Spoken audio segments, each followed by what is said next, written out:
Hai, kami dari kelompok 5. Jadi di sini kami bakal ngebahas apa aja sih alat ukur radiasi itu.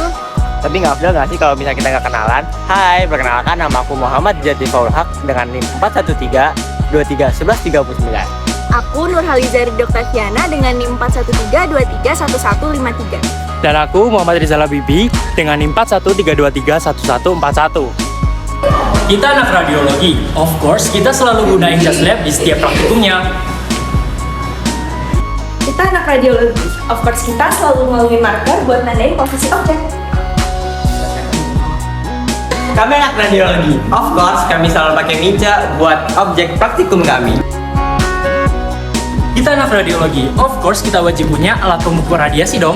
Alat ukur radiasi itu apa aja sih? Masa kamu nggak tahu sih alat pengukur radiasi itu apa aja? Enggak, apa aja tuh? Yuk, simak video kita sampai akhir agar kalian tahu apa aja sih alat pengukur radiasi itu.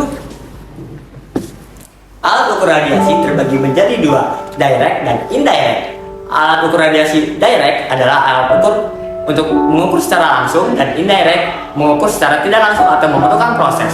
Alat ukur direct terbagi menjadi dua, yaitu area dan personil. Alat ukur area dinamakan alat ukur surveimeter dan yang personil alat ukur pendos. Lalu yang kedua adalah indirect atau alat ukur yang memerlukan proses, yaitu ada film batch dan TLD.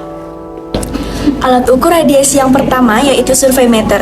Cara kerja alat radiasi surveimeter adalah dengan mendeteksi ionisasi. Ketika radiasi melewati detektor, maka akan terjadi ionisasi yang menghasilkan muatan listrik yang kemudian diolah menjadi tingkat radiasi yang tampil pada layar, sehingga dapat memberikan informasinya mengenai tingkat paparan radiasi di suatu area.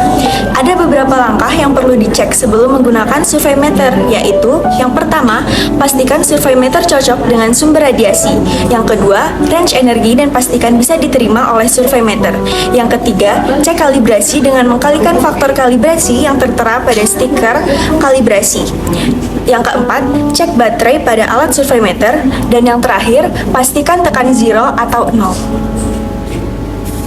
Bagaimana cara TLD untuk menangkap radiasi? Jadi di dalam TLD ini ada yang namanya pita valensi. Radiasi akan menghantamnya sehingga radiasi akan naik ke pita konduksi, tetapi radiasi akan kembali menuju pita valensi. Tetapi hal ini tidak bisa dilakukan karena terhalang oleh trap. Terus radiasi akan terperangkap di dalam TLD ini selama 3 bulan. Terus gimana cara kita menghitung dosis yang terperangkap di dalam TLD ini? Yaitu TLD akan dipanaskan dan ketika TLD dipanaskan, elektron yang terjebak akan mempercikan cahaya. Percikan itulah yang akan dihitung sehingga bisa mengetahui berapa banyak dosis radiasi yang diterima. Nah, TLD ini sendiri digunakan untuk personil monitoring yang digunakan sebelum menggunakan apron. Nah, alat ukur radiasi selanjutnya itu dinamakan dengan alat ukur radiasi pendos. Alat ukur radiasi pendos adalah alat ukur yang menggunakan gas ionisasi. Jadi ketika radiasi menyentuh ion negatif dan positif, maka tegangan akan berbeda, kemudian jarum akan bergerak sehingga dapat dibaca oleh sistem digital. Pendos memiliki expired kalibrasi secara berkala sehingga perlu dikalibrasi ulang setiap tahunnya. Nah, gimana sih cara kerja alat ukur pendos? Yaitu pastikan dosimeter telah di-charge dengan nilai tegangan tertentu. Kemudian jarum quartz pada sumbu detektor akan menyimpang karena beda potensial saat melakukan charging. Penyimpangan dapat diatur agar angkanya 0. Sementara jika dipakai di tempat kerja, jika ada radiasi yang memasuki detektor gas akan terionisasi dan membentuk ion-ion positif dan negatif yang bergerak menuju anoda dan katoda, sehingga mengurangi perbedaan potensial antara jarum dan dinding detektor. Dari proses tersebut menyebabkan penyimpangan jarum berkurang sehingga ion sebanding dengan intensitas radiasi. Skala penyimpangan tersebut kemudian dikonversikan menjadi nilai dosis. Nah, alat ukur radiasi yang terakhir adalah film batch. Pada susunan film batch terdapat holder, di mana holder berisi 6 filter.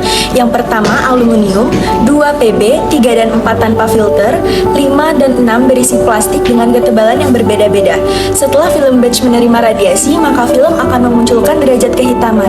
Karena pada kejadian tersebut terdapat perhitungan densitas pada film dan juga terdapat kurva kehitaman. Lalu film batch dapat menerima dosis radiasi selama 1 bulan. Proses yang digunakan untuk memproses radiasi yang disimpan disebut proses fotokimia. Nah, jadi kalian udah tahu kan macam-macam alat ukur radiasi itu apa aja?